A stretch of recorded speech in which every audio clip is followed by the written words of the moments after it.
process with which two lives come together. Sometimes for good, sometimes for evil.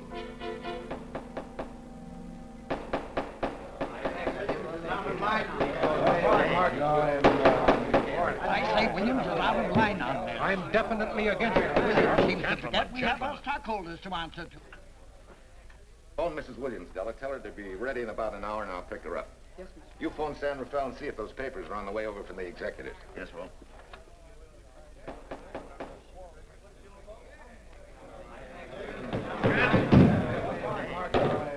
Well, Mr. Darcy, what's the score? 9-0? I'm afraid it is, Walt. If you think you can persuade them to change their minds, go right ahead. Gentlemen, I never interfere in stock issues, dividends, or anything else in your department. I must run my department with no interference. Either I know why and when I need more factory space, or you need another boy. And that's all right with me, too. Because I can take these plants and pick my own spot in the motor production field. You won't have to worry so much about dividends. There won't be many. Hold on. I'm sure none of us want to lose Walt. Or our dividends. Why do you say we take another vote? Now, all in favor of buying the 3 new factories signify by saying aye. Aye. Aye. Aye? Aye. Aye. Aye. An unanimous vote. Congratulations, Walt. Congratulate the board. They're the winners. Williams, if these factories are so valuable that other companies would jump at the chance to get them, how do you know that you can buy them at the price you quoted us? How do I know? I bought them this morning. Good morning. Della, I was asked to rush this up for Mr. Williams. Get my wife, Della? Your maid said she'd gone to the dentist. I gave her the message. Oh, fine. Oh, this just came. Thank you. What about those papers? They're here. Burke's checking them now. Good.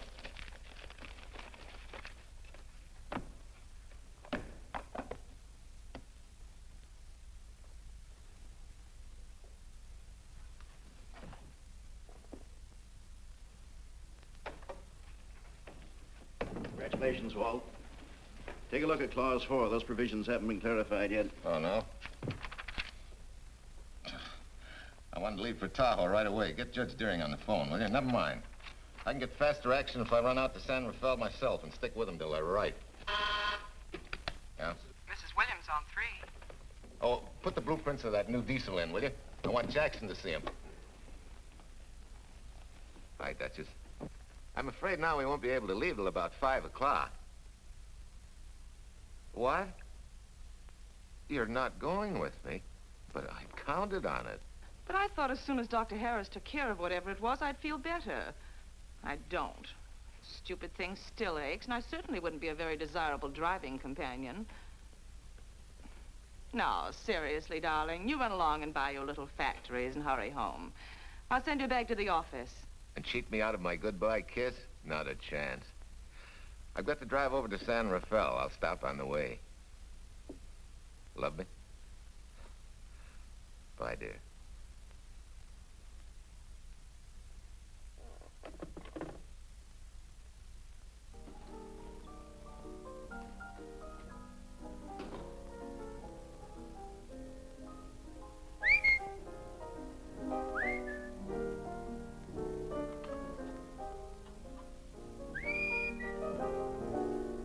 How do you expect me to whistle through a toothache?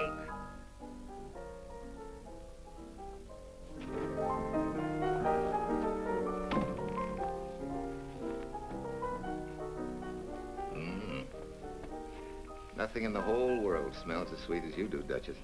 Certainly don't feel sweet. I was grouchy as an old bear. Well, old Doc Williams can give you something to fix that. Close your eyes. Relax a minute. Take a look at that, see if you don't feel better. Oh, Walt. Oh, darling, it's beautiful.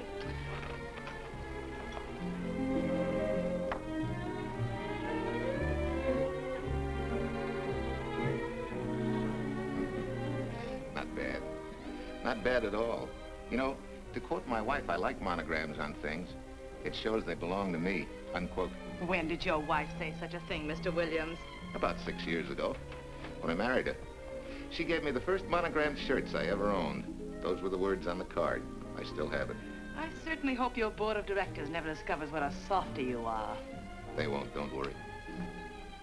I have only one vulnerable spot. What really happened this morning? All I got out of Della was that you stalked out of the office with blood in your eye and were back in no time with canary feathers in your mouth. Oh, I clipped those birds' wings, but short. No one's gonna vote me down, sweet. Not when I know I'm right. Mm-hmm. But how did you convince the board of that so quickly? With subtle hints and easy persuasion. Like this. Either I get what I want, or you get yourself another boy. And that's all right with me, too. Walter! What a clumsy ox. I'm sorry, Duchess. Oh, please, sweet, don't be so upset. Oh, if you could have seen your face. Oh, don't bother, dear. Sue Lynn will take care of that. Not exactly a good prescription for nerves, huh? You know, you're wrong, Dr. Williams. The way I feel now, a good catnap will probably make a new woman out of me. And if it's not going to make you too late... Yes? Well, I'm sure that by 5 o'clock I'll... Swell. I'll run over to San Rafael and get things ironed out and be back for you by 5. On the nose. Darling, wait. That's perfectly silly. I'll take a taxi cab and meet you in Sausalito. There's a drugstore on a corner opposite the square. I'll be there at 5 o'clock and we can go straight on up to Tahoe. That'll save you all that late afternoon traffic and all that time it'll take to come and pick me up. Smart woman, my wife. Thinks of everything. Where's your bag, honey? Oh, Sue Lynn still has some things to press for me. Sure you don't mind taking a taxi? Very sure. Sweet dreams, Duchess. See you at 5. I better get going. Bye, honey.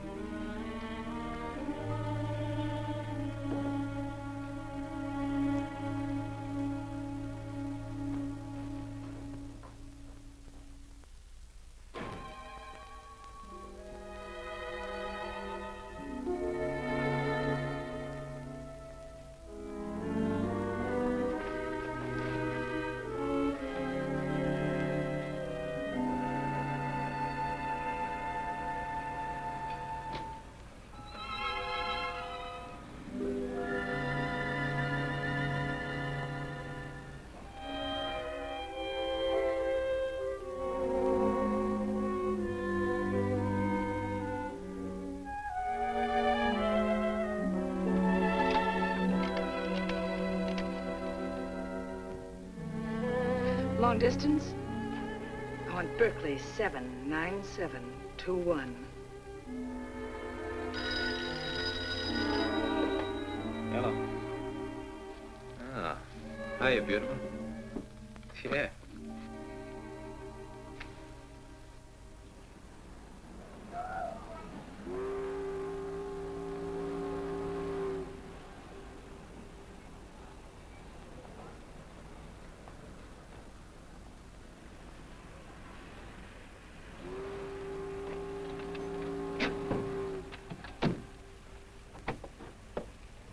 Here. Don't forget, turn this stuff over to a bellboy at the airport hotel in Oakland. Tell him to hold it for Jack Burns. Jack Burns, the airport hotel. That's right, I'll be checking in later. What do I owe you? $1.15 a here. All the stuff back to Oakland. Yeah, here. Buy yourself a new kit. Thanks.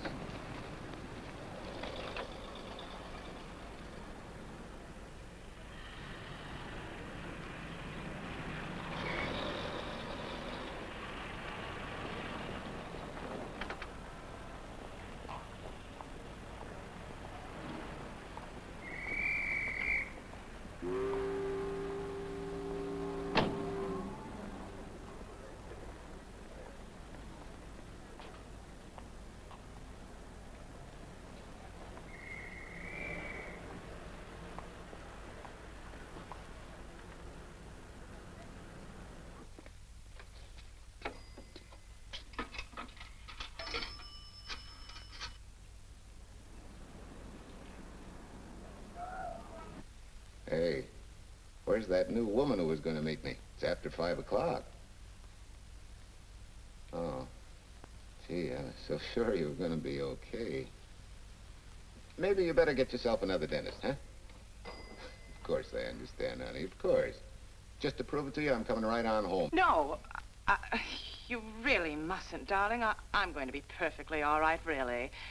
And besides... Besides what? Well, I've done something you're not going to like. You remember Aunt Margaret back in Illinois? You mean the old gal in Evanston? I'm way ahead of you. How much? Well, it isn't money this time. It's another relative. Her favorite nephew, Jim Torrance. All of a sudden, right out of the blue, just after you left, he telephoned me from Berkeley. Okay, Judge, I'll see him when I get back. Well, you don't understand, dear. You're going to see him right away. I'm what? Well, all he seemed to want was to be able to get back to Illinois, so I... So you buy him a ticket. That's easy. Well, it isn't. I offered to, but he got huffy and said he didn't want any handouts, and... Well, without thinking, I told him we'd pick him up and give him a lift as far as Denver. I won't say I'm getting exactly an even trade for you, but where do I find this guy? Well, he should be there right now. I told him to be on the lookout for a cream-colored roadster, just in case we failed to recognize one another after all these years. Oh, darling, you're such a lamb. You sure you forgive me? What do you think? Well, I'd better run along, or Cousin Jim might get nervous. Take it easy, sweet, and miss me, will you? I do already. Don't drive fast. And please take care of yourself. Softy. Goodbye.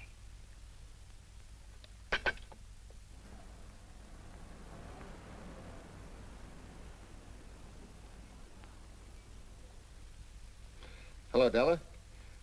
Yeah, Mrs. Williams wasn't able to go with me. Now, while I'm gone, you see that she gets her roses every morning. That's right.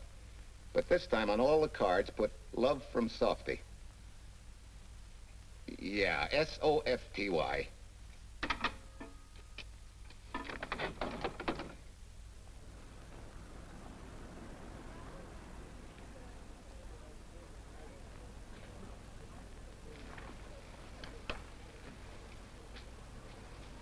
Hello. You must be Jim Torrance. Yeah, that's me. I'm Walt Williams. Hiya, Jim. Hi. Where's Irene? Oh, she's a little under the weather at the last minute. Worse luck. Oh, that's too bad. I was hoping I'd see her. Yeah, I'm disappointed, too. Where's your luggage? Oh, I'm wearing it. Less trouble that way.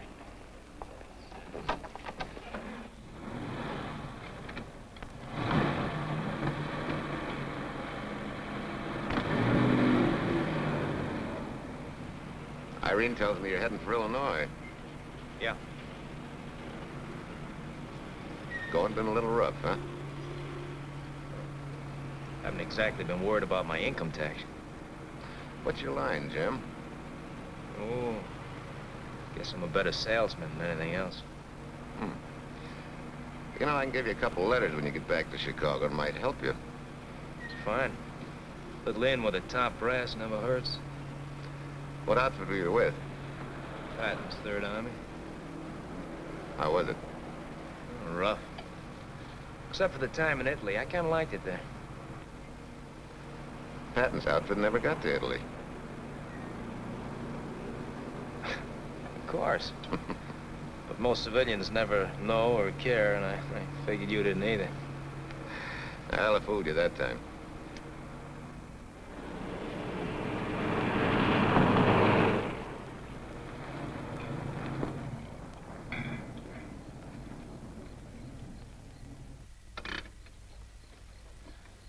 Our last chance to chow for a while. How about it?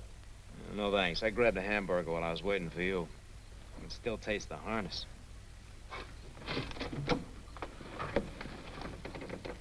Sure you won't change your mind? No, I'm gonna grab a little shut-eye. Thanks.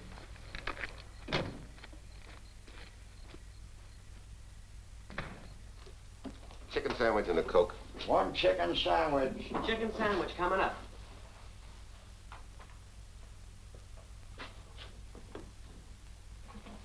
Give me change for $1, will you? Yes, sir.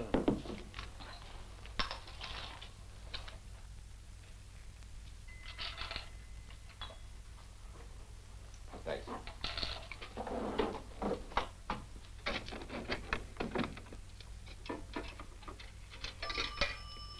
San Francisco. Klondike 2, 6714.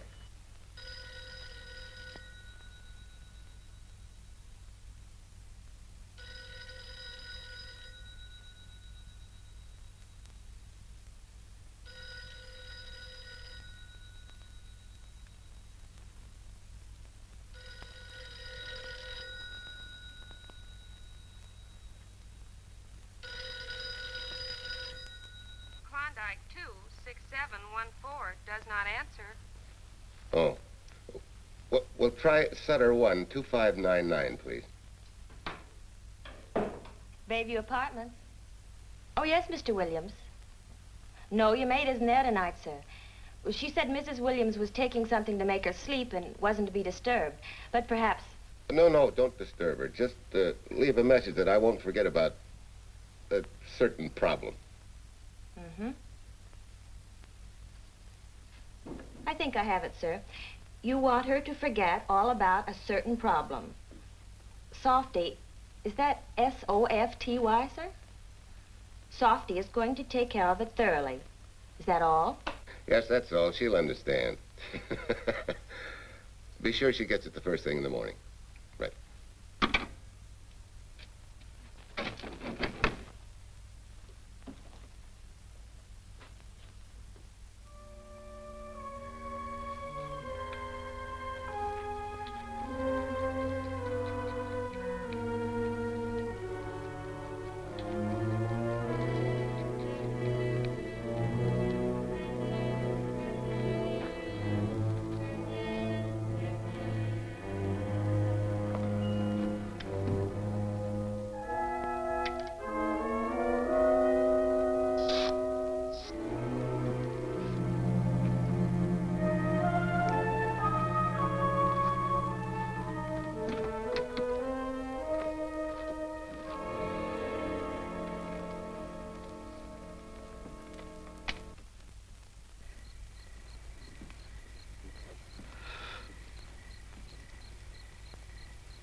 Oh, hi.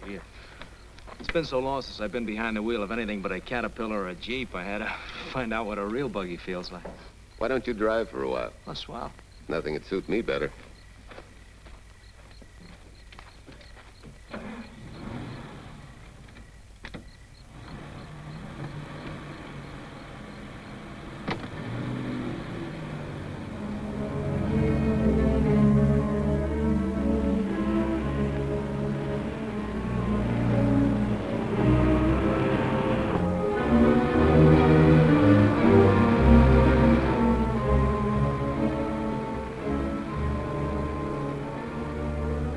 Tell me, Irene still got that little scar on her cheek? That one she got from the fall? Yeah. You can hardly see it now, though. How'd you know about that? She just got it last summer. Thought you said you hadn't seen her for years. Oh, from Aunt Margaret, of course. How else? She always sends me the news in her letters.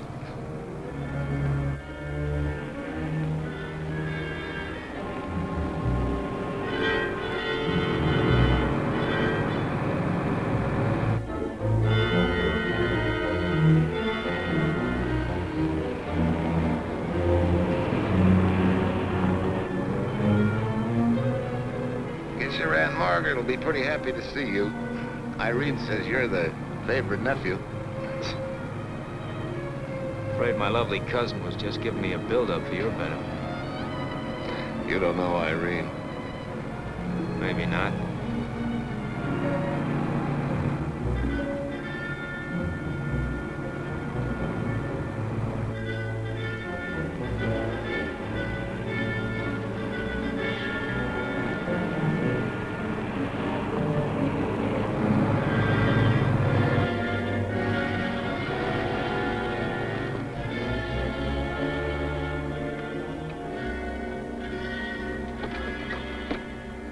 What's the matter? I think we got a flat.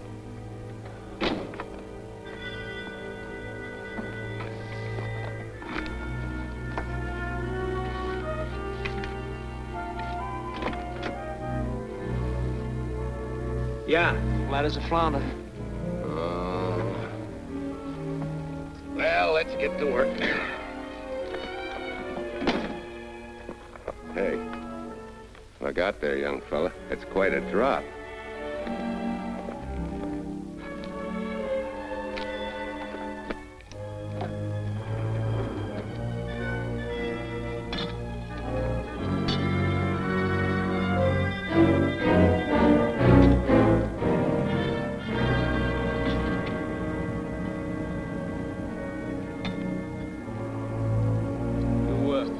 You got a flashlight? I think I have. Get the jack, I'll take a look.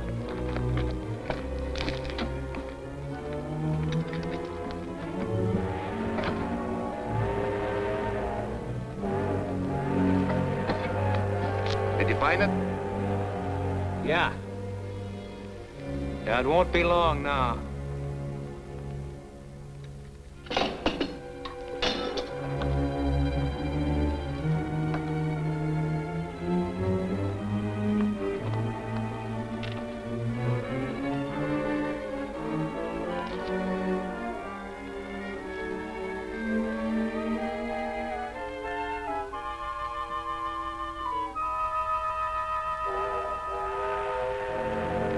Come on, let's get going.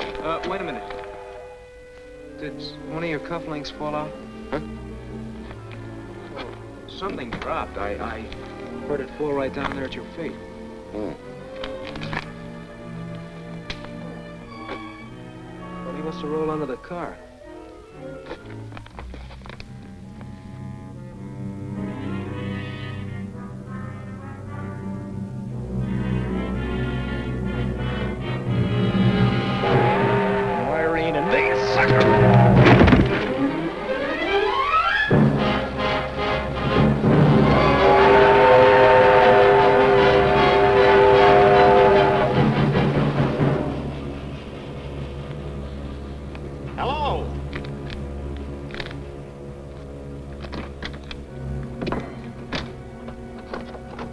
Need a hand? No. I'm all set now. Okay. Good night.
That guy must be crazy.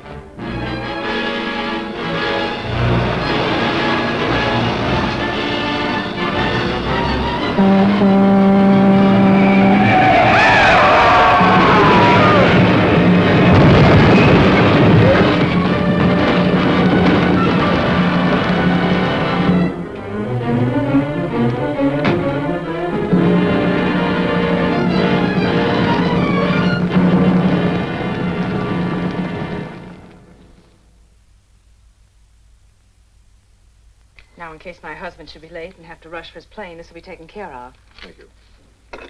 Tell Mrs. Burns to 302.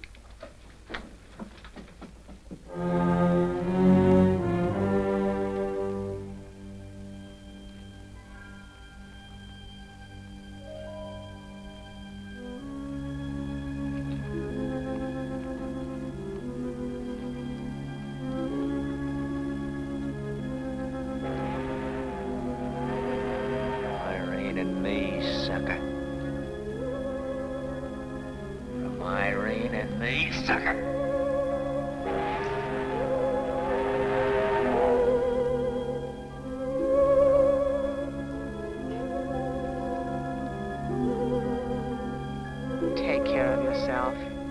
Softy. Softy.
Young lady, Excuse me.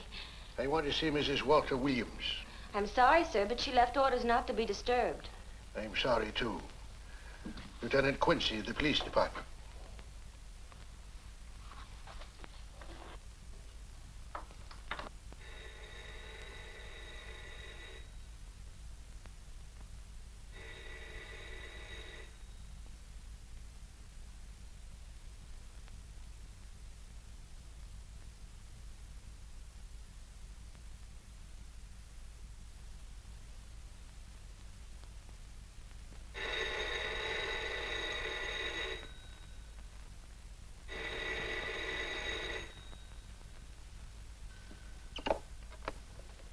Hello?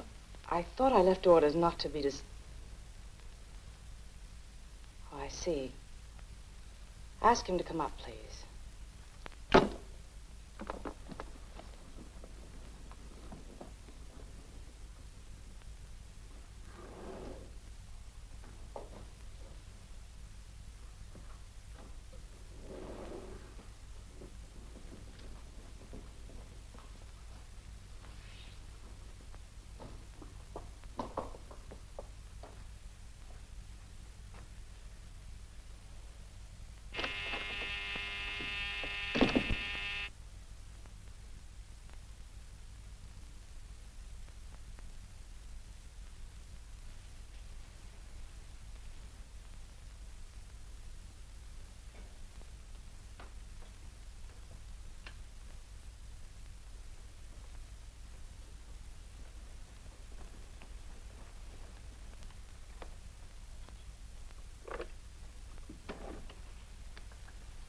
Yes?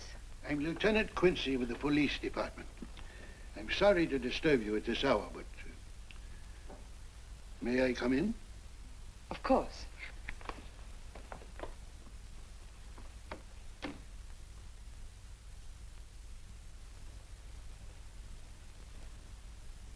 Well, Lieutenant? Did your husband go on a motor trip late this afternoon? Why, yes, he went to Denver on business. Why? Was he driving a Packard roadster?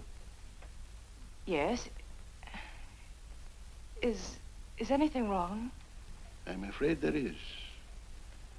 Won't you sit down? Has something happened to my husband? Yes, Mrs. Williams. He's dead, isn't he? Yes. Oh, Walt, I knew something like this would happen. I begged him time and again not to pick up hitchhikers. But it wasn't a hitchhiker, Mrs. Williams. It was just an accident.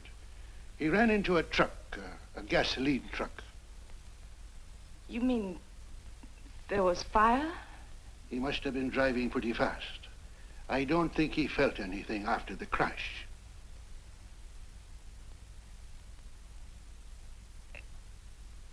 If there's nothing more you need me for, Lieutenant, I think I understand. And may I say you've taken this with a great deal of courage. Good night, Mrs. Williams.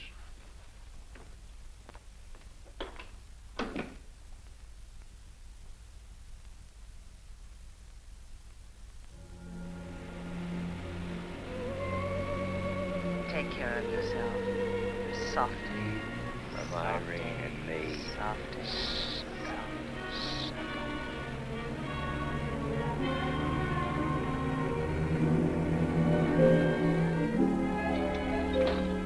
Ready? Yeah. That Williams must have been quite a guy. Yeah, he went to work for Universal Motors as a sheet metal worker. Mm-hmm. Less than 10 years, he's their top production man. Well, he sure went out in a blaze of glory. Yeah. Let's go.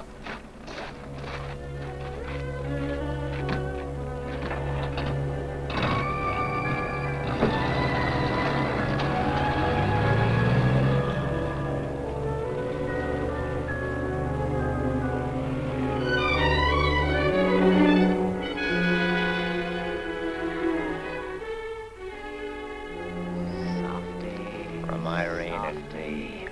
Sucker. Sucker. Sucker.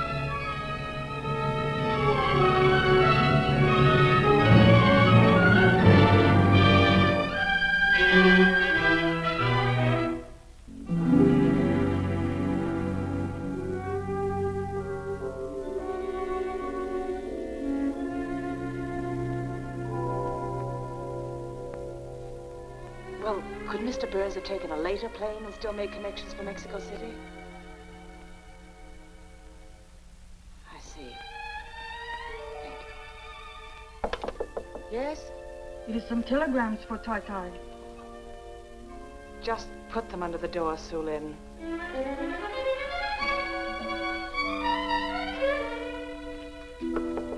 Please, Tai, a policeman Quincy most anxious to see you. Ask him to wait, Sulin.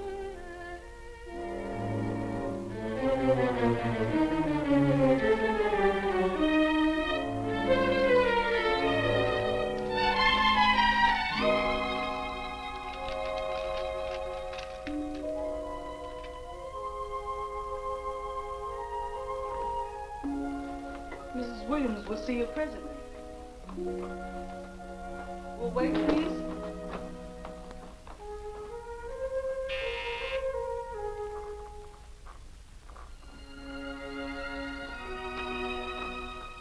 Flowers for Mrs. Walter Williams. Thank you.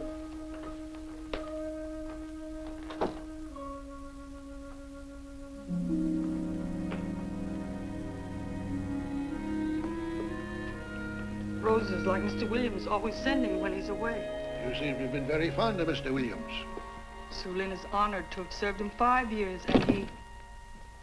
I'm sorry to keep you waiting, Lieutenant. I wouldn't be disturbing you again if it wasn't necessary. And I would be keeping you but a moment. You're being very considerate. Won't you sit down?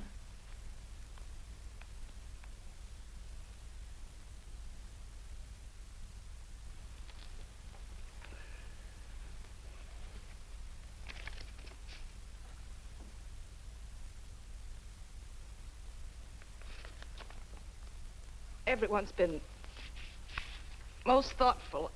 And why shouldn't they be? Forgive me. I'm all right now. What was it, Lieutenant?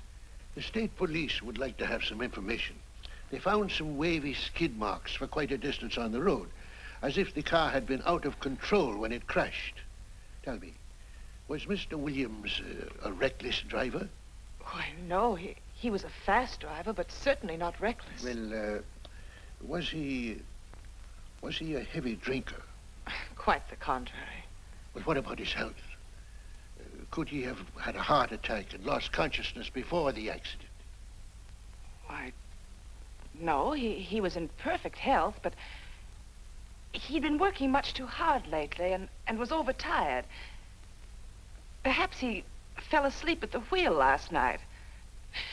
Oh, poor darling. If only I'd been able to go with him last night, he might still be alive. Well, maybe so and maybe not. You mustn't blame yourself, Mrs. Williams. Fate plays an important part in these matters. Your handkerchief.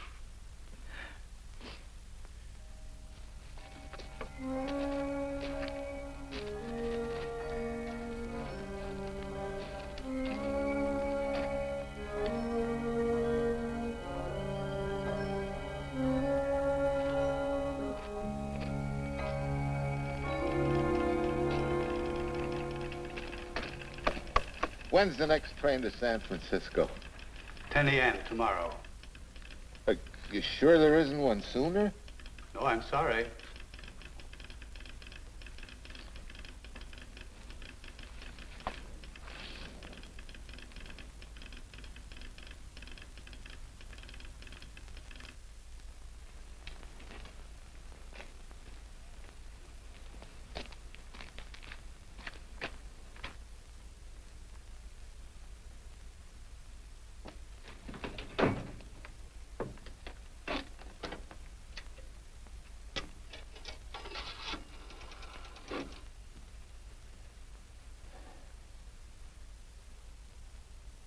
We have a circuit now, sir. Evanston. Calling Mrs. Margaret Hubbard's residence in Evanston. One moment, please.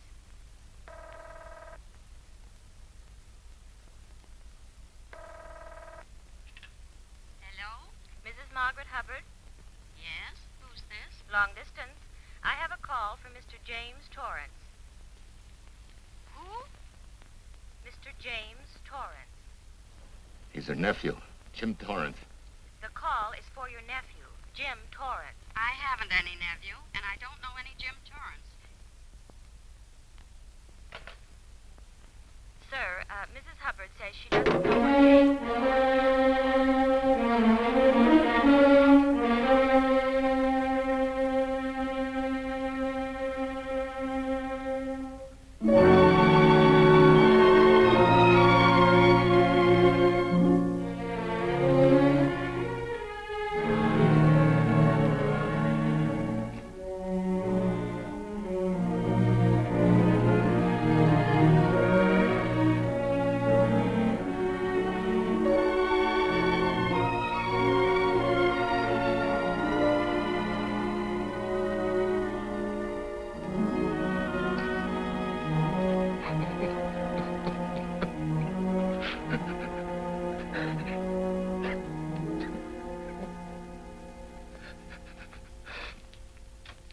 What's the matter, son? Looks like you need a doctor. Doctor? I can't leave the station, but old Doc Bender's just across the road there. Yeah. Doctor? Think you can make it? Yeah. I'll make it.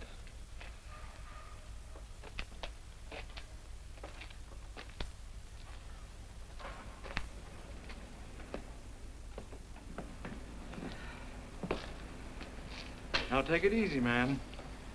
There's some concussion there. You've got to watch your step for a while. Yeah.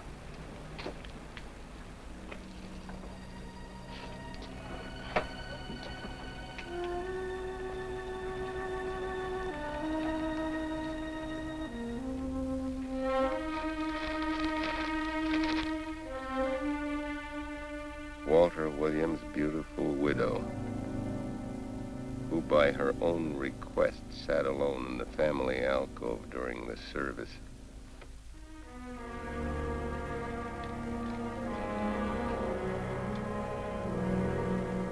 Smart. Someone might have caught her licking her chops.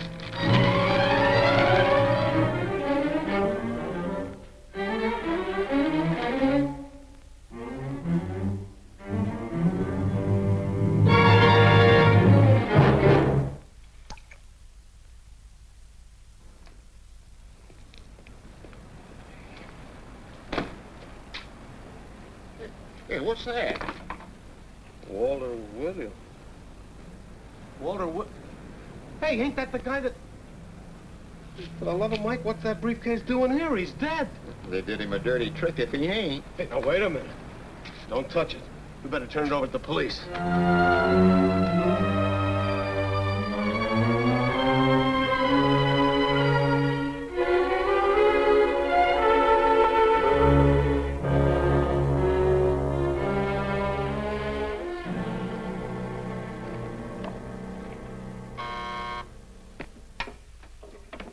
Homicide, Captain Callahan. Oh, yes, Chief. The dope just came in from Washington. The fingerprints are those of a James Torrance. Yeah, I'm putting Quincy on it. Right. This sort of opens up a new can of peas on the Williams accident. There's the FBI reporting the guy. Playing with the lady's affection seems to come natural with him. All you got to do, Quincy, is find him. Yes, that's all I got to do. Last known whereabouts of Jim Torrance was in a moving van somewhere between Sacramento and Points East. Yeah, wait a minute. Last known address, care of his sister, Mrs. Joseph Rossetti. Irving Apartments, Berkeley. Well, what are you waiting for, Quincy? Let's go. Did Torrance leave any forwarding address? No, he said he was going to send it to me. Sorry to trouble you. Oh, Lieutenant, if you should happen to hear from him, will you let me know? There's an unpaid telephone bill and a bundle of laundry. Laundry? Let's have a look.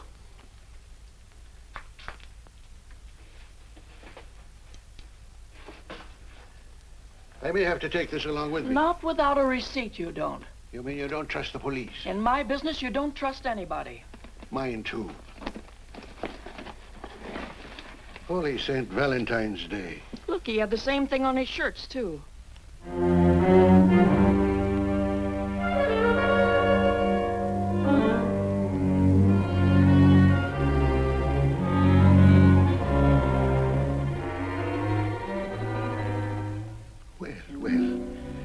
Romance in your late tenant's life. Did you ever see the lady? You know, I never did. But I always knew when she'd been here, the wonderful perfume. I'll lay you 10 to 1 she's a rich widow. Could be. Wait, I'll get you his telephone bill. Pretty fancy stuff for a hitchhiker. Yeah, but he's a pretty fancy hitchhiker. According to the shirt maker, a certain lady in the town had these made special. And they're just like her husband's. Only his initials were WW. Sort of smells, don't it, Cal? Now take a look at this little item. It was also found in the laundry. I for Irene and W for... Well, it could be for Williams, too, couldn't it? Yeah. Homicide, Callahan speaking. Hello? Oh, hello, Fitz.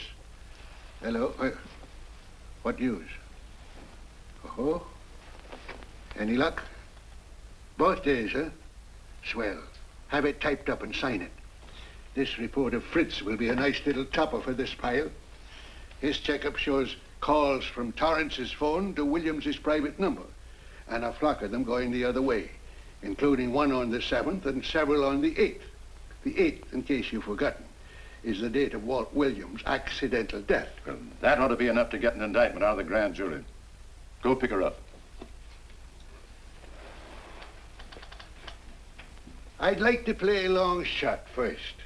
It might give us 2 for 1. Well, take him one at a time. A bird in the hand is not going to lead us to its mate. I'd like to give the lady a little more rope. Well, Thanks. I thought you'd agree.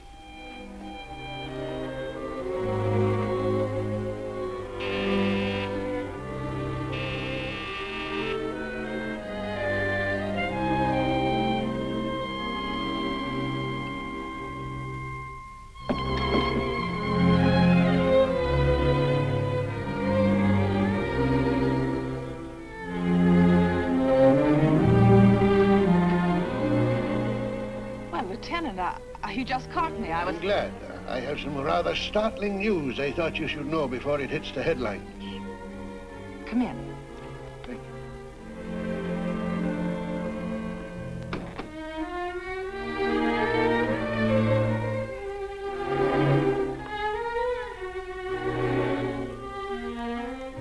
Sit down, won't you, Lieutenant? Thank you.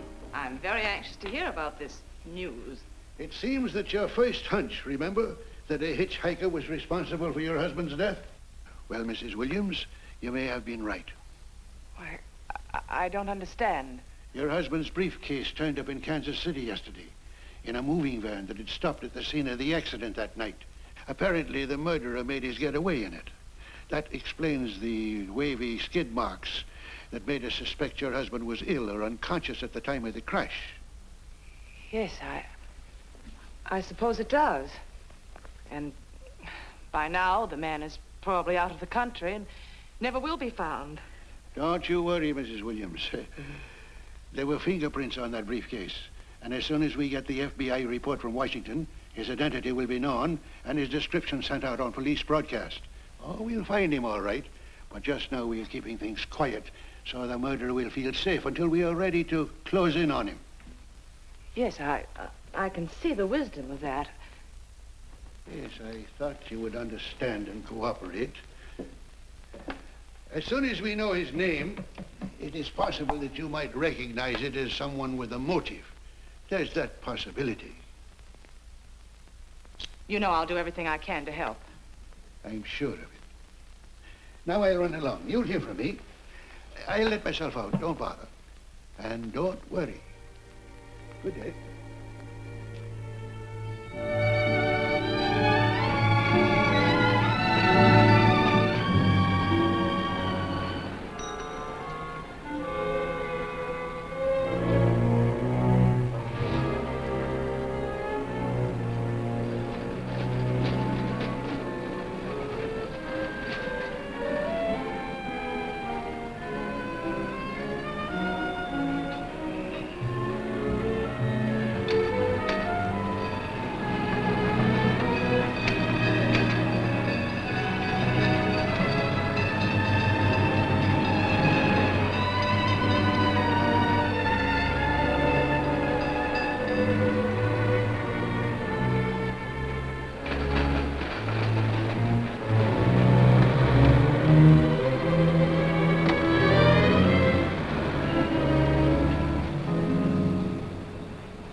$1.35.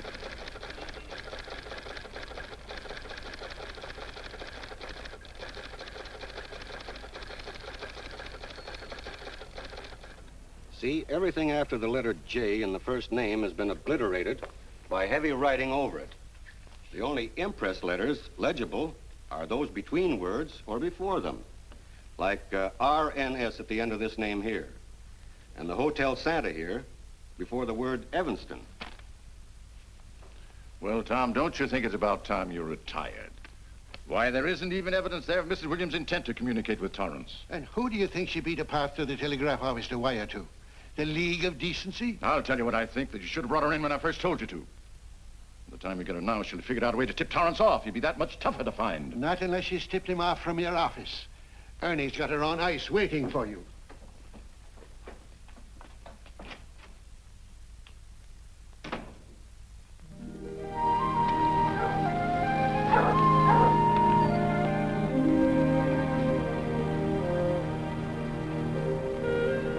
Pretty good, huh? Fastest growing little town in Idaho.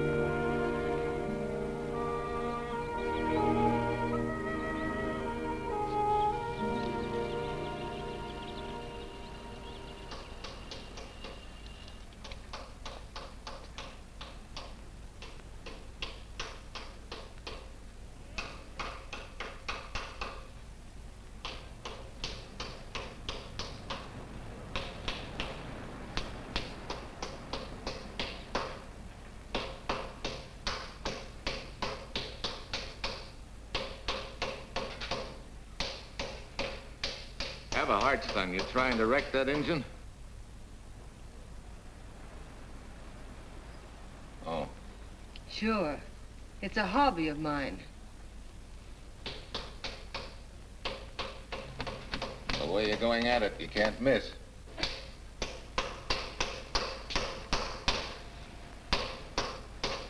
Here.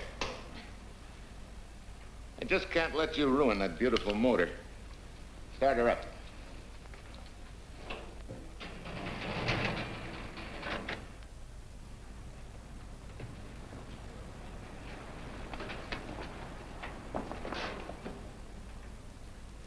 Okay, start her up.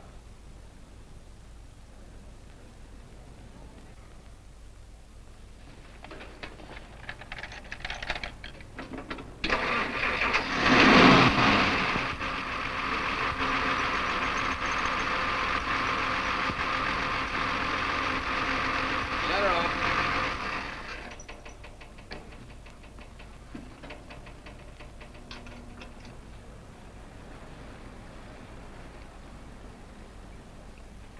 You're certainly not a mechanic by trade. Hands like that. Maybe it's a hobby of mine.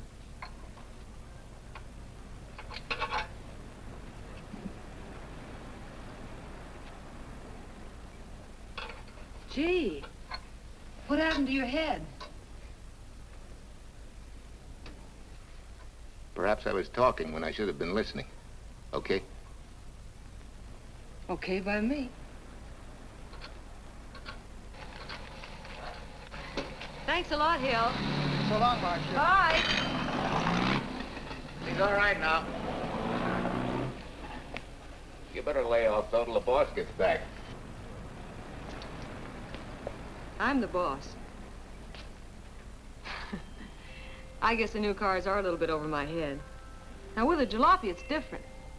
Aren't there any mechanics around here you can hire? No, they all went over to the new factory in Mansville. I guess they got better wages. Tough break. Yeah. How much do I owe you? Oh, forget it. Well, I'll be shoving along. Well, at least have a cook in the house. You might as well.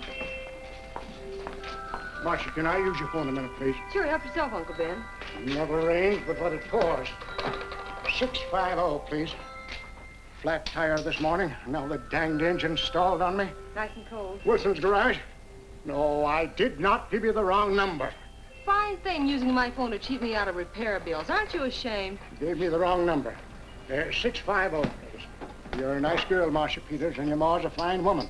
And I'll always buy my gas and oil here. But you ain't never gonna tinker with my car again. Busy? Busy. Always busy. Wait a minute. We're not so busy. Would you like to do another good deed and give Uncle Ben a hand? Why not? Where is your car, mister? Maybe I can help you.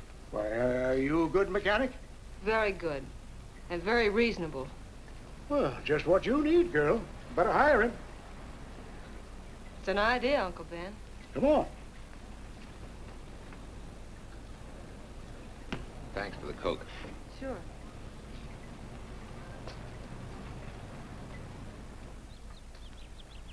Well, I got Uncle Ben fixed up all right. Nothing but a sticky carburetor valve. Bye. I hope he paid you. What for? It only took a minute.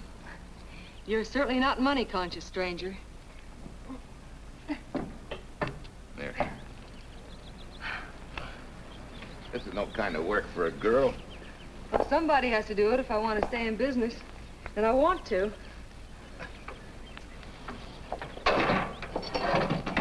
Must be some business that you're better suited for. Couldn't you lease this place to somebody? Sure. I did while my husband was overseas. But when he was killed in Okinawa, well, we'd made a lot of plans for the future here. And I had a hunch he'd like it if I took over and tried to make a go of it. Takes more than a hunch to do that. I got along famously. Business has been fine until lately when the help got short. Could be again. If I had a good mechanic. Yeah. You sure need one, all right. Well, for Pete's sake, say yes or no. Do you want the job or don't you? You mean you'd hire me without knowing anything about me? You can repair automobiles. What else do I need to know? Except your name. Well? Why not? Sure. I'll try it for a while till you get someone permanent. The name's Bill Walker. Okay, Bill, it's a deal. And maybe if business gets real good, you'll want to stay. Oh, don't count on it. Where does this go, on the rack? Yeah.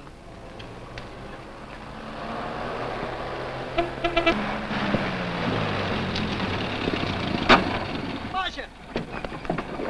Marcia! It happened! It's a boy, 8.5 pounds. Pair of shoulders like a prize fighter. Well, congratulations, Papa. How's Jane? Ah, perfect. Everything's perfect. Gotta get down to the store and tell the gang. Almost forgot. Oh, gee, thanks, Ed. I'm sorry, I won't have enough for the gang. Yippee!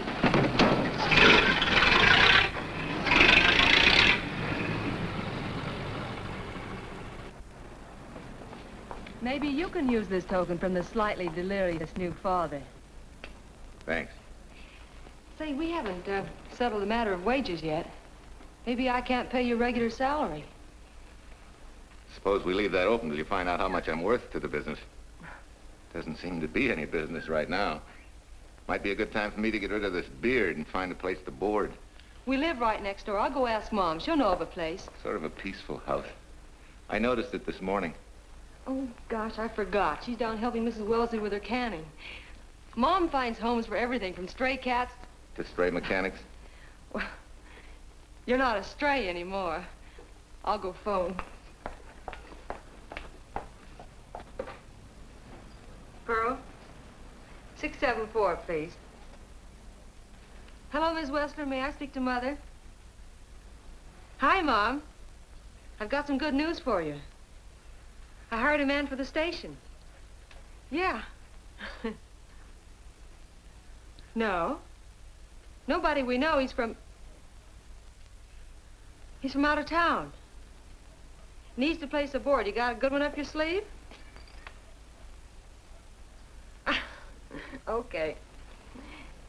Says she has to meet you first to come home for supper. Huh? And you like apple or cherry pie? Cherry. Cherry it is, Mom. See you later. Oh, now I gotta get rid of this. Hey, where's the nearest barber shop? The one and only, just up 2 blocks. Tell Judd you're working for me. When you get back, we'll close up and go home. Thanks.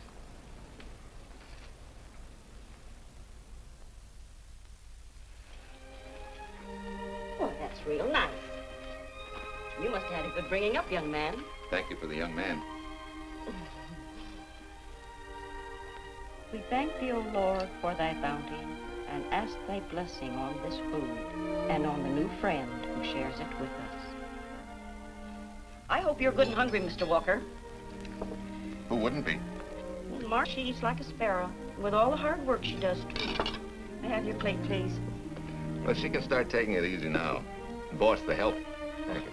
She never takes anything easy. Has to put her whole heart and soul into everything she does. Well, now that you're through with me, Mom, how about Bill? Have you thought of a place for him to stay? Well, why can't he stay right here? We have a spare bedroom going to waste. And I think you like my cooking. Like it?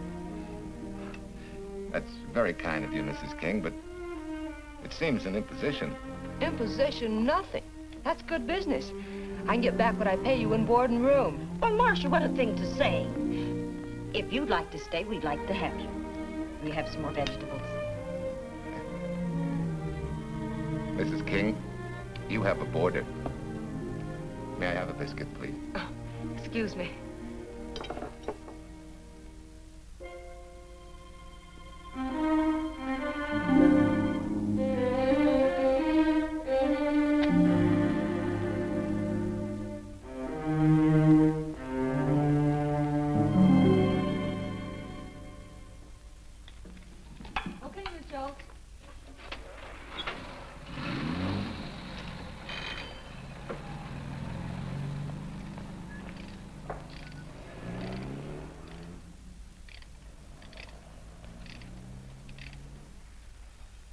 It's wonderful the way tools seem to come alive in your hands.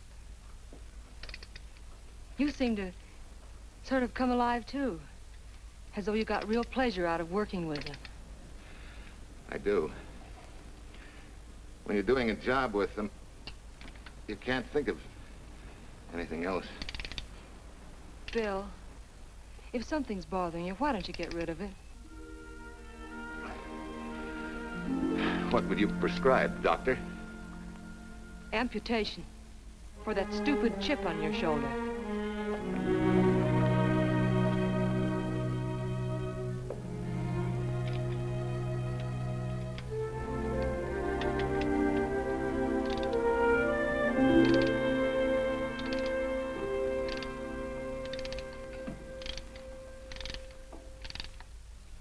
What you need is a ring job. Save yourself some money.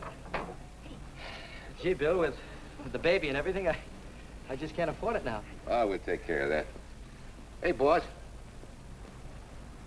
How's Ed's credit? Good enough for a ring job? Well, sure, if I can hold Junior as collateral. Oh, not a chance, fella. Never mind her. I'll do it on my own time. Oh, thanks, Bill. Maybe we'll see you tonight, huh?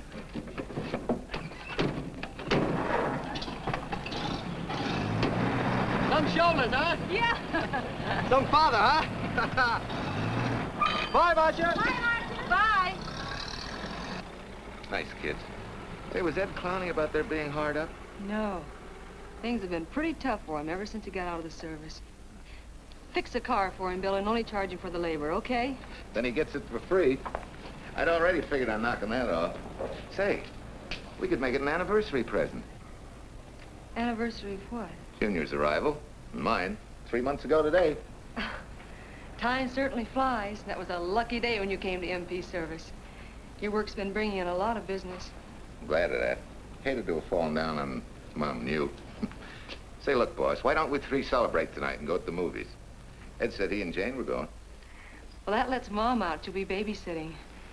I'd love to go, Bill. I haven't been in ages. Here's your opportunity. Go to work.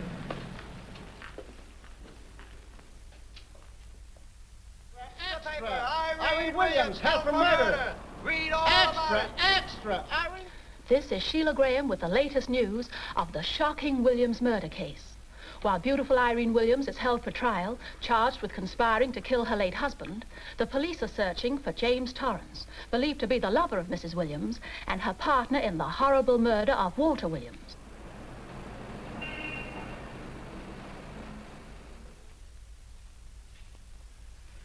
If I'm handling your case, my dear Mrs. Williams, I want 1/3 of everything you get. You're out of your mind. You don't realize what I'll get as Walt's widow. Perhaps you don't realize the spot you're in. Torrance's fingerprints were found not only on your husband's briefcase, but, in a manner of speaking, on your reputation as well. There's a detective named Quincy, a very smart cookie. He isn't exactly for you. Frankly, Mr. Warner, I'm beginning to wonder if my attorney is for me. Underestimating the enemy's ammunition would scarcely be wise. Now, if we can get to trial before Torrance is found, they'll never get a conviction. But... But what? If he shows up, we may have to fry him. Oh, no. Let's not cross that bridge until we have to. But if it comes to a choice, we're not going to burn, are we?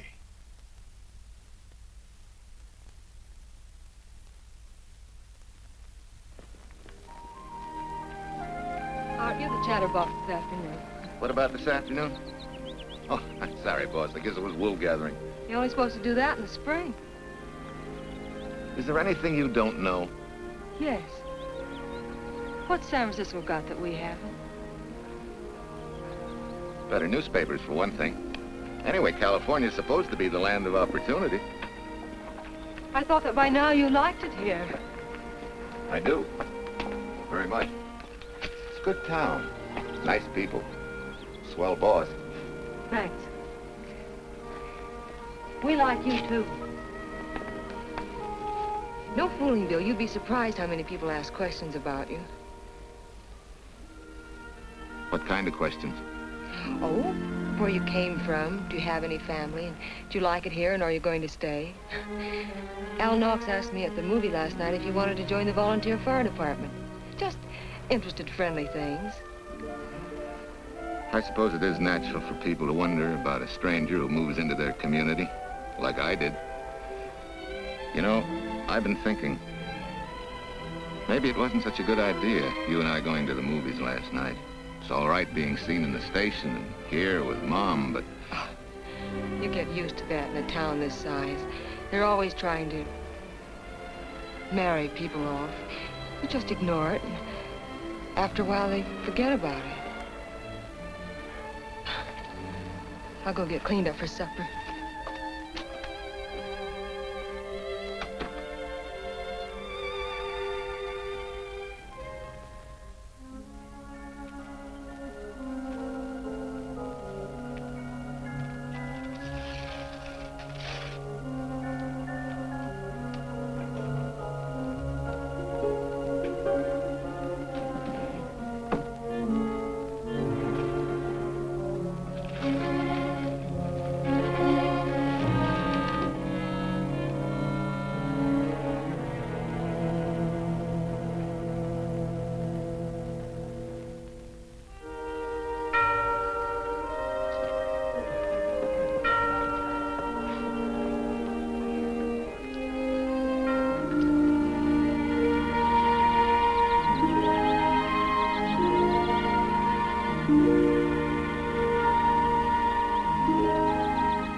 How many years this Sunday takes me back. Did you always fall asleep during the sermon? I wasn't asleep, Mrs. Peters. I merely closed my eyes to concentrate. Oh, so that's what you call it. I had to nudge you to stop you from nodding. Quiet. You're disturbing my reminiscent mood. Even smells the same. Could be the same bees buzzing in the same clover. As they say, you can take a boy out of the country, but... A rolling stone gathers no moss. It has to stop rolling sometime, doesn't it, Bill? Sometime, maybe. We grow a very becoming shade of moss here in Larkspur. Don't you think? You grow a lot of nice things here. Anyone in particular? You'll have to skip the answer to that one. Someone tore it out of the book. You're married, aren't you, Bill? Yep. That's right. You must have loved her very much to have been hurt so deeply. To be so afraid of someone, even yourself. Maybe it's better that way. Then no one gets hurt. Bitterness and hatred hurt everyone. Can't you see, Bill? They're like a wall that shuts out all the sunshine from a garden and lets everything wither. Make room in your heart for something else, can't you? I guess this is my day for sermons. Sorry. As Mom would say, you never get rich minding the other fellow's business. Hey, that's a flyer. I'll be seeing you.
Sent a couple of jars of peaches. Said you helped her can them. Oh, thank you. When I delivered the doc's car, he insisted that I have a bite with him. Where's the boss? Took a book back to the library for me. Huh? What a day. Hey, what's the idea?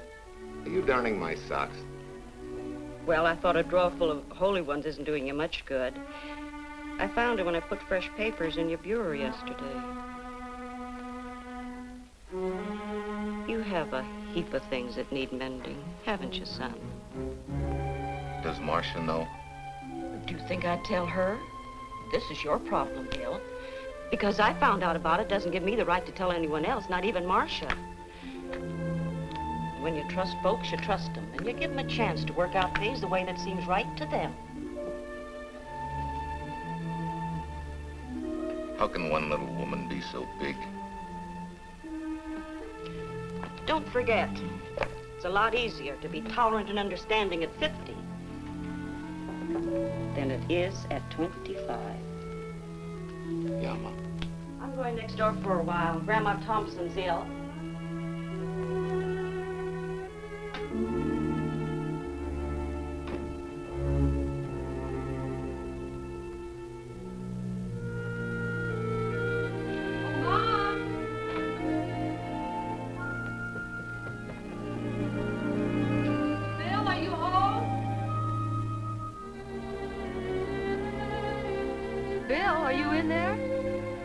Yeah. Mom went next door, Marcia. Hi. Do you work awfully late? Oh, about 6. Anything wrong? Come in. I want to tell you something. I'm checking out. Has something happened? No, just... I'm doing what I should have done a long time ago. Moving along.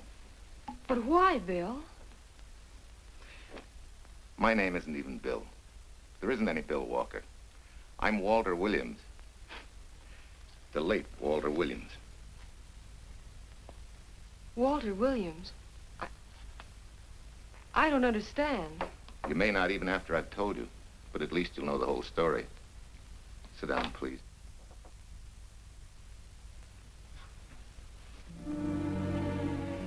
Finally, Larkspur. And you. From there on, you know. I'm glad you're going back to make things right. Going back? Wild horses couldn't drag me back. What are you going to do about your wife? Nothing. You're going to let her go to trial for murder? Oh, no, Bill. Why not? She tried to kill me, she and her cousin. But they didn't. Who says they didn't? Let them try and prove it. No matter what your wife did, she can't be tried for something that didn't happen. Oh, Bill, can't you see? You bet I can see. She deserves everything she's getting. Sorry part of it is they'll never convict her. No, Bill. The sorry part is you're not big enough to take a hard jolt to your pride and to your ego. Sure. It hurts to be tricked and cheated by someone you loved and believed in.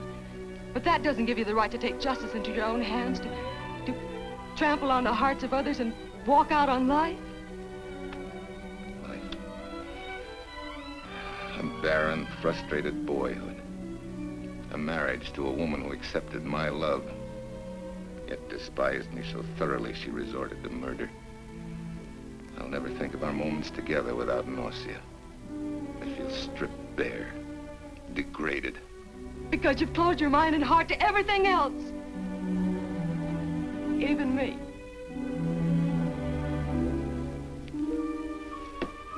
Oh, Bill, please. Don't destroy the one chance we have for happiness. We haven't got a chance. Doing the right thing never works out. I know. In this world, you turn the other cheek and you get hit with a lug wrench. Forget me, boss. Try and forgive me.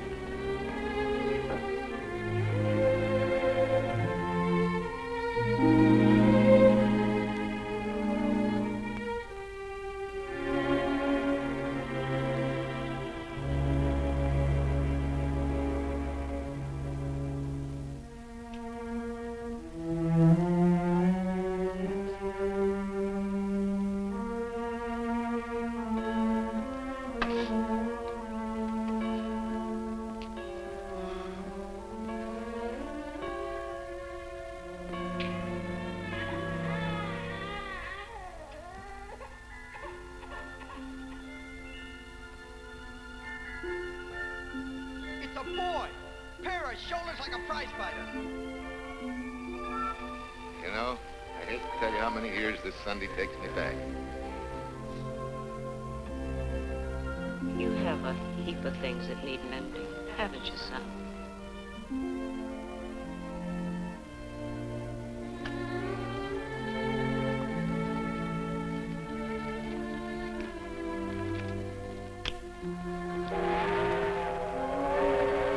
Take care of yourself.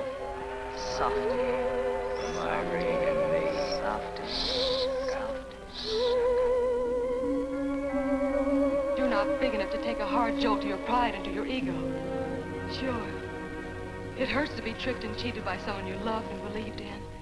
But that doesn't give you the right to take justice into your own hands. Trample on the hearts of others and walk out on life. Oh, Bill, please. Don't destroy the one chance we have for happiness.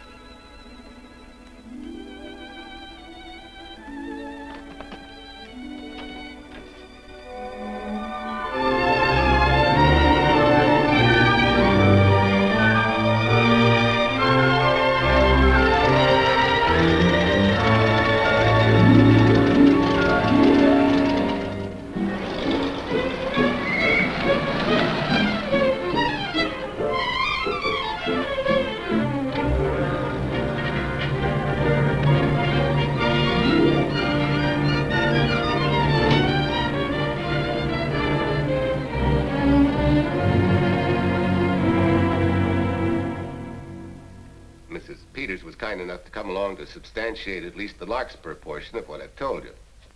Very thoughtful of you, Mrs. Peters.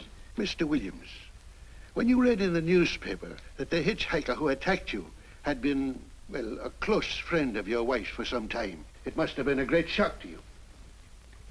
I didn't come here to discuss my emotional reactions, Lieutenant. If you need me for anything further, Captain, my office will know where to reach me. Let's go, Marshal. Just a minute, Mr. Williams. We'll need your signed statement for the grand jury when we ask for your wife's release. It won't take long to be typed. Yeah? All right.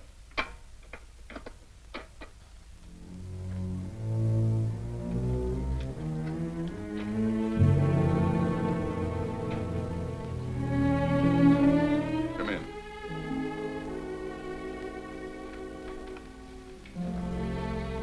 Sit down.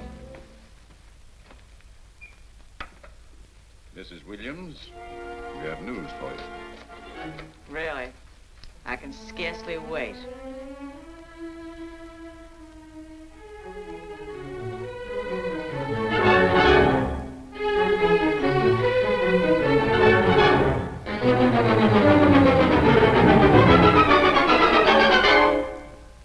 It seems it was Torrance who was in the car when it crashed. Jim? Dead?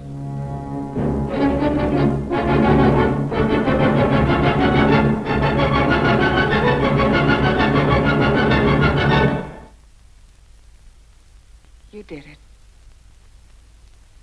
You killed him. No. He tried to kill me. Thought he had. And he ran into the truck. It was an accident. An accident? You wait all these months to tell this story. You let me rot in this filthy jail. Wait a minute. You let everybody believe you're dead. Pretty convenient, wasn't it? A dead man can't be tried for murder. Mr. Williams, perhaps your wife would understand better if you would explain to her about the amnesia. Amnesia? Oh, don't tell me you believe he had amnesia. Where's he been all this time, just wandering around in a daze? Tells us he's been in Larkspur, a little town in Idaho, working as a mechanic in a service station, run by Mrs. Peters here.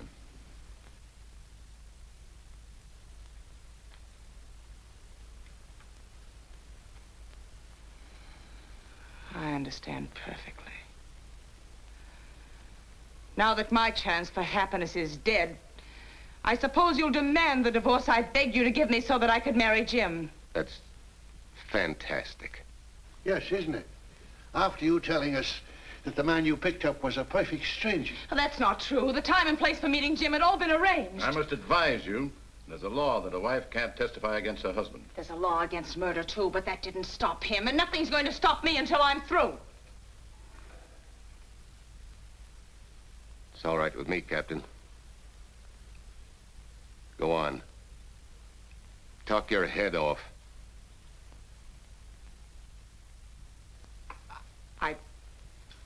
I was to have gone with him to Denver. He insisted on it, although I was quite ill. Several hours before we were to leave, he came home. There was a violent scene. He threatened to kill me unless I agreed to give up Jim. And I wish he had. This is incredible. Not one word that she has said is true. Then you've nothing to worry about. Mrs. Williams, was there a witness to the threats you mentioned? No. Unless the maid overheard. She was in the apartment. In fact, she picked up the pieces of the vase that he threw at me. Where's she now? I don't know. She left me suddenly after all this began. Please, could the questions wait? I feel rather ill. Will you have Mrs. Williams ready for the grand jury at 10 o'clock tomorrow morning? That's all.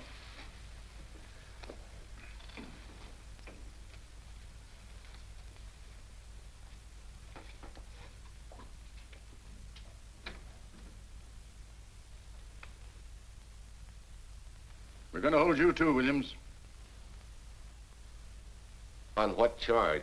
Suspicion of murder. But he's not guilty of any of these things. Then it should be easy for him to prove it. Take it down, book him. That fiction of Mrs. Williams must have been very convincing. No, we just couldn't buy that yarn you tried to sell us. Let's go.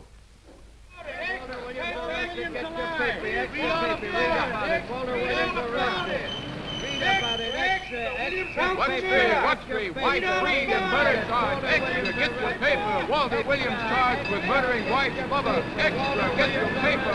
Irene Williams goes free. Husband held. Extra, get your paper. Wife freed and murder charge. Walter Williams charged with murdering wife's lover. And Daly's going to cover Williams' office. Okay, boys, hop to it. I want all I can get by 10 a.m. tomorrow for the grand jury.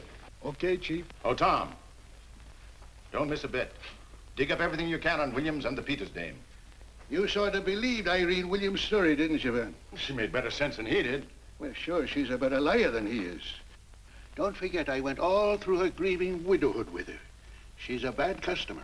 Well, that's for the grand jury to decide, and Williams insisted on letting her talk. So it's his funeral. Funeral, all right. Especially with that yarn he told. But murder's out of character for him. There's a few pieces missing somewhere. There might be in Idaho, if it's not too much out of character for you to get going. You're going to miss me, Cal, when I retire next year. Maybe I'll join Private Eye and solve your cases for you.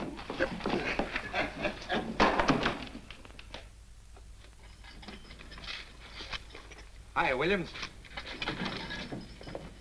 Mr. Williams? Thanks. Got a deal from the bottom here, don't you? Sorry, Williams. Okay, Williams.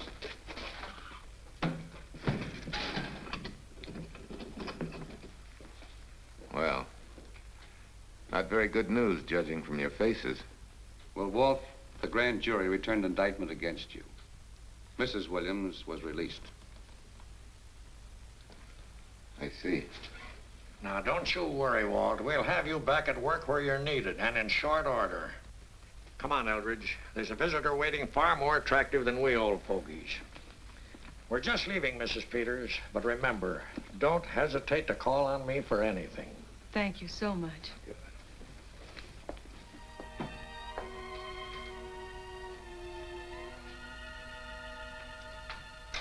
Hi, boss. Bill, what have I done to you? If it weren't for me, you wouldn't be here. If it weren't for you, I wouldn't be. I came back here because I wanted to believe in the things you do. I still do, no matter what happens. Will you do something for me? Go back home, where I know you'll be taken care of. Not a chance. You'll have to think up a better reason than that to get rid of me. I'm a big girl now.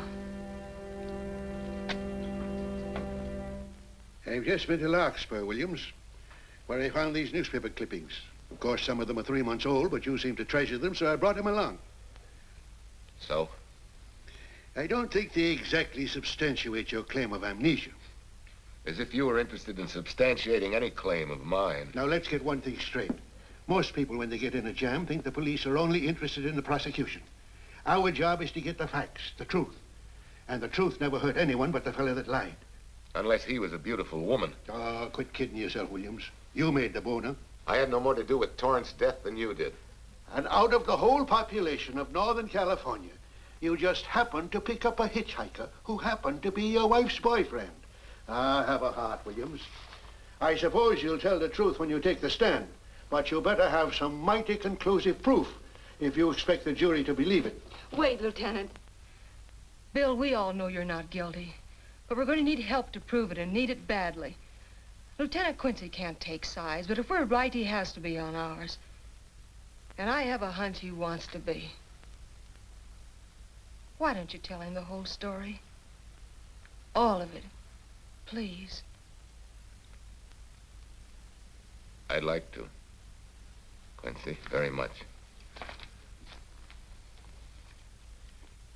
Guess I should have told the whole truth in the first place.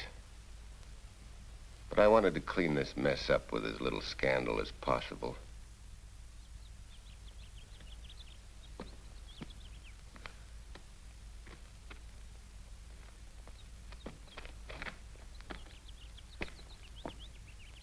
Well? No sign of the lug wrench or anything. My dear Mrs. Peters, will you please stop trying to be a detective? How many times do you think the police have combed this spot for any kind of evidence? Now, be a nice girl. Take Mr. Williams' advice. Go back to Larkspur. What time is it? It's only 4 o'clock. We still have time to go back to town and go on our hunt for Sue Lynn. Now, look here, young woman. You've had me on the run since early morn. But, Lieutenant, the maid seems to be our only hope now. We've got to keep looking till we find her, that's all. That's all? Wait. She was naturalized, wasn't she? Suffering chopsticks. Quincy, you dumb flatfoot. This Sue, what's her name, was Chinese born. If her port of entry was San Francisco, there'd still be a file on her, photo and all. Let's go. Back to town. Immigration.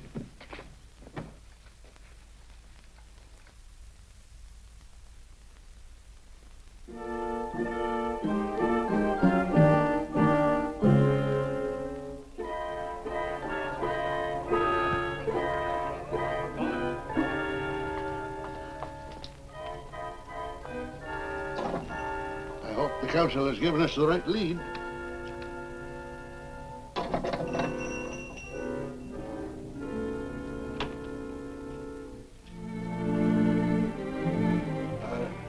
You are Singh? Understand? You savvy English? Also French, Italian, and Hebrew. May one ask what is desired? We're looking for Su Ling Chung. The Chinese consul said you were her uncle and might tell us what she is. This daughter of my brother, has she offended the honorable police? Oh, no. They just wanted to ask her some questions about Mr. Williams, the man she used to work for. Ah Singh's heart is heavy that he cannot lead you to her. But things that are not known cannot be told. Well, if you hear anything of her, report it to headquarters.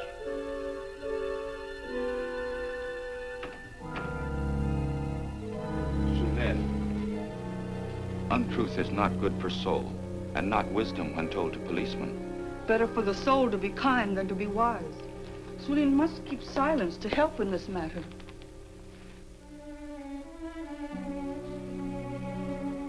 You know, you're quite a gal. In case I haven't told you lately. You're just too easily pleased, that's all. There must be a way out. Why can't we find it? Oh, buck up, boys. Tomorrow's another day. Yesterday you go to trial. Oh, Bill, I'm afraid. And the state intends to prove, beyond any reasonable doubt, that the defendant, Walter Williams, did, with malice aforethought, kill the deceased James Torrance, whom he knew to be his wife's lover. And that with his victim dead beside him, he drove his car into the course of an oncoming truck, jumping clear himself some seconds prior to the crash. And subsequently, he made his getaway in the back of a loaded furniture van. And for 3 months, as Bill Walker, he laughed at justice when he'd imprisoned his unfaithful wife for conspiracy in his own murder. But then he decided that being dead cramped his style. He thought he could eat his cake and have it too. So he returned, most anxious to explain his long absence and to right the dreadful mistake that had imprisoned his wife for 3 months. Ladies and gentlemen, it was a cold-blooded, premeditated murder and must be punished to the fullest extent of the law. Call the first witness, please. Captain Callahan, did Walter Williams tell you what suddenly cured his amnesia after 3 months? No, he did not. But he did tell you the man that struck the blow which caused the amnesia was a total stranger, a hitchhiker he had picked up. Yes? And that he knew nothing of this man's identity or relationship with his wife until he suddenly recovered from his amnesia and heard or read the details. That's what he said. That's all. Thank you, Captain. Your witness, Counselor. No questions. No, I saw no signs of amnesia, but definite concussion. He was a bit evasive in answering questions, but not vague or unsure. In your opinion, Doctor, could this head injury have been caused by a fall? Yes, if the head had struck on some object, such as a stone or a metal pipe. That's all, thank you. Your witness. Dr. Bender, are you familiar with a tool known as a lug wrench for changing automobile wheels? I'm afraid I am, sir. I've had a regular epidemic of flat tires lately. Well, then, in your opinion, could this head injury which you treated have been caused by a blow from a lug wrench? Yes, it could have been caused by that, too. Thank you, Doctor. The ones with the earliest dates, you will notice, are heavily creased, as though they'd been carried in a wallet or a coat pocket. Thank you. Lieutenant Quincy, will you kindly tell the court where you found these newspaper clippings? In the bedroom occupied by Mr. Williams in Mrs. Peters' home in Larkspur, Idaho. Is this your handwriting, Miss Revere? Yes, sir. And that's the message, at least our record carbon of it. Would you read it to the court, please? June 9th, 8:32 p.m. Message from Mrs. Walter Williams, Penthouse D. Mr. Williams called, said he wants you to forget all about a certain problem, that Softy is going to take care of it thoroughly. Was there any other conversation? Well, I just asked if that was all, and he said, yes, she'll understand, and sort of laughed as if it were a joke and hung up. Some joke killing the wife's boyfriend. Head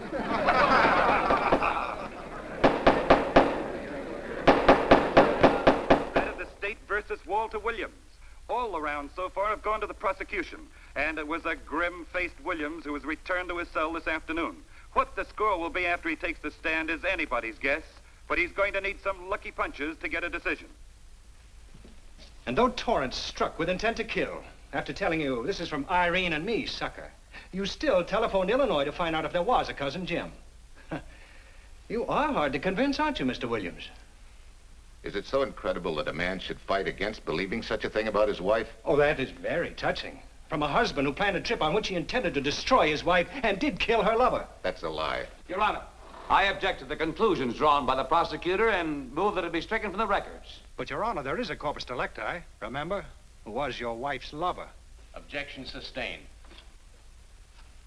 There's also her own story, which in front of witnesses you insisted she tell. And then we have your own two different stories from your own lips. One featuring a perfectly strange hitchhiker, the second an equally strange Cousin Jim, without a questionable substantiation for either bit of fiction.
Remember me, don't you? I was here with Lieutenant Quincy from the police department.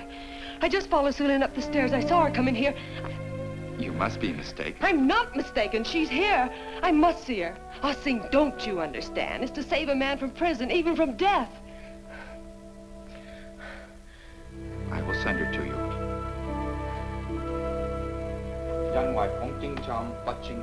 Sue Lynn, oh, Sue Lynn, we've been looking for you all these weeks. Mr. Williams needs your help so desperately. I cannot help. You must forget that you found Sue Lynn. Forget it? But you're his only witness. You're the only one that can help. Not as a witness. Only with silence can I repay his great kindness to me and my family in China. Why? For I heard other things. That most unhappy day. From Mrs. Williams' bedroom, his voice very loud and angry. A flower vase broken to pieces. He can explain all that. They do not believe what he's already told. That I heard anything would do harm. Don't you see?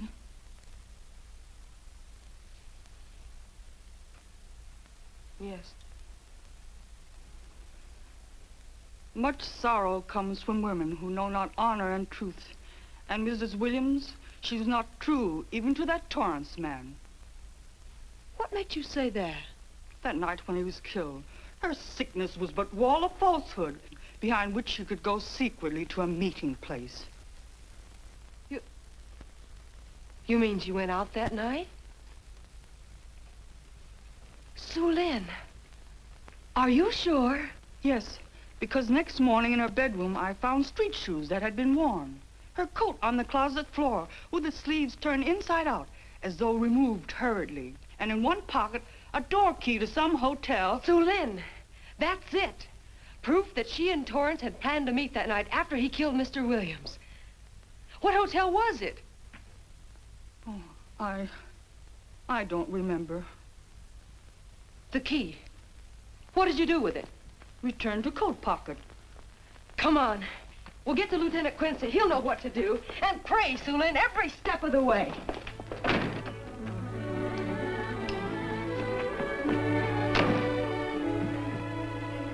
Now hold everything. Even if this long shot don't work out, we'll just keep on pitching.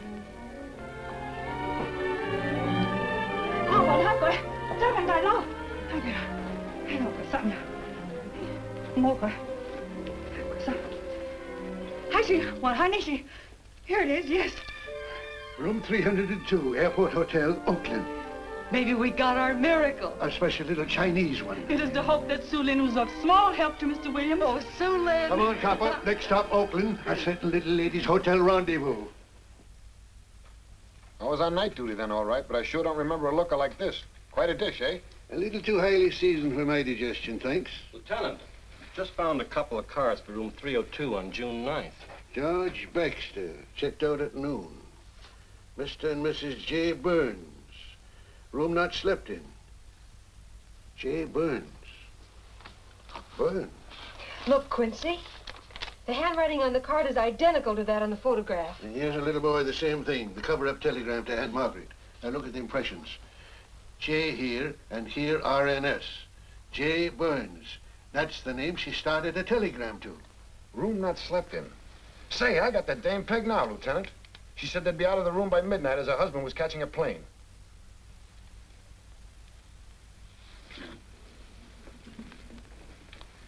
But Quincy... Reservation for Sam Andrews. Yes, sir. This ties it all up, doesn't it? Yeah, like a greased pig.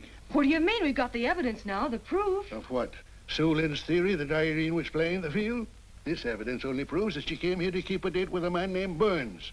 We can't even prove that he didn't keep the date. But you know he didn't. There wasn't any Burns. It was only a name that she and Torrance used. Fine. If you can prove that, Williams will be free. But none of this will prove it. Sorry, copper, but we are just up another blind alley. Willie? Yes, sir. There's a couple of sample cases from Mr. Sam Andrews. Came up from the station this morning. Take them to Parlor B right away. Sure thing, sir.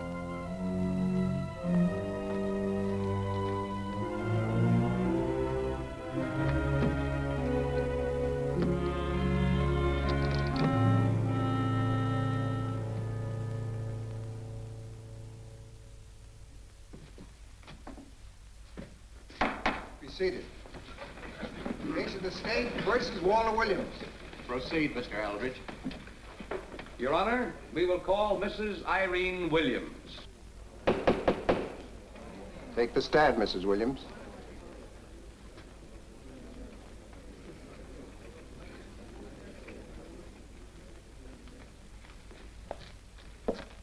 Raise your right hand. You solemnly swear the testimony about to give in this cause to be the truth, the whole truth, and nothing but the truth, so help you God? I do. Hey, what cooks? The defense calling her? Mr. Eldridge, what's the purpose in calling this witness? Merely for purpose of identifying handwriting. Now, Mrs. Williams, this photograph of you... Was stolen from my apartment. So, according to the inscription, to Walt, my adoring and adored husband, Irene, this belongs to Mr. Williams. This is your handwriting, isn't it? Of course. I'm touched that he should have wanted it so badly. And this telegram, addressed to Mrs. Margaret Hubbard. Was that also your handwriting? It is.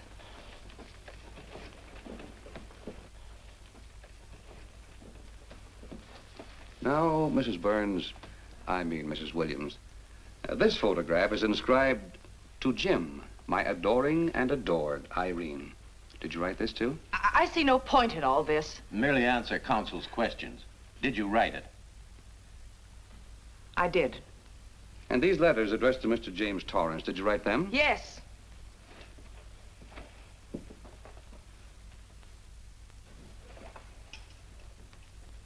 And this monogrammed garment, A gift from you to Mr. Torrance? Why must I be tortured again by all this? I never made any secret of my love for Jim Torrance. That's why he's dead. Your love for Jim Torrance.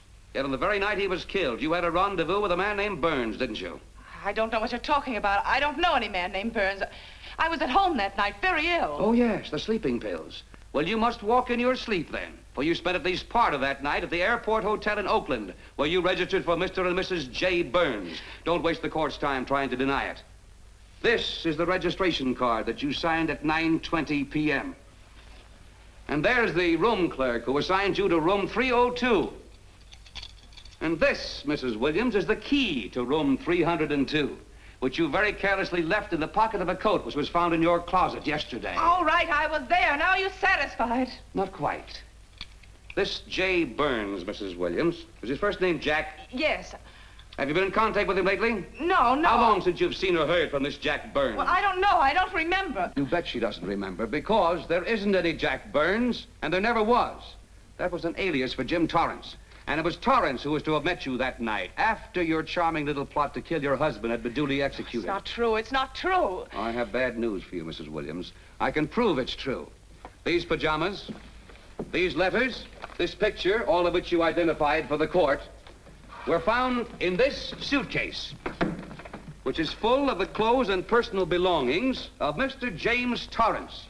And the suitcase was found in the baggage room of the airport hotel, where it's been held since June 9th. And it says on this tag, in large print, hold for Jack Burns. That is all, Mrs. Williams.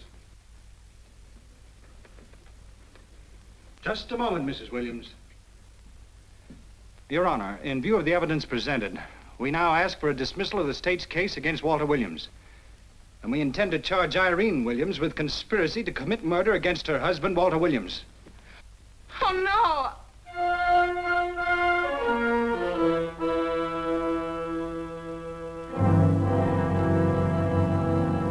The case against Walter Williams dismissed.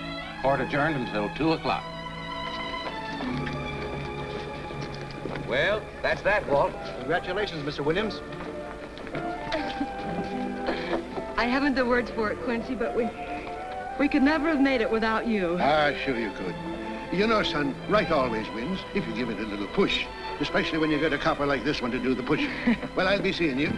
You know, it'll seem kind of strange being able to eat and sleep without someone getting in your hair all the time.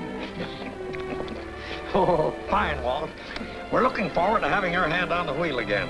The Denver plants are waiting for you to open them. You think you can make it the morning? How about it, Counselor? You bet you can. Oh, good. Well, I'll be running along. Well, you think you like Denver? It's okay by me, boss. Yes, impact. The force with which two lives can come together. Sometimes for evil, sometimes for good.